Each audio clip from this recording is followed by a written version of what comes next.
Hey everyone, in today's video, I'm going to show you how to cancel an order on Temu. Stick around until the end to learn all the steps and tips to easily manage your orders and avoid unwanted purchases. Let's get started. Before we start, it is important to know that whether you can cancel an order depends on its status. If your order has already been packed and shipped from the warehouse, it may not be possible to cancel it. However, if it has only been a day or two and the seller has not started processing your order, you can still cancel it. Now, to cancel your order, click on the U icon, which you will find at the bottom of your screen, and this will take you to your account page. From here, select the option that says Your Orders.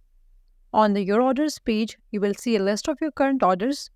If the order you want to cancel is still eligible for cancellation, you will find a cancel option right next to it.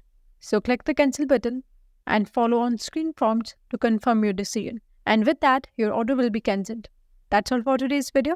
Leave a comment and let us know if this is helpful. Thanks for watching.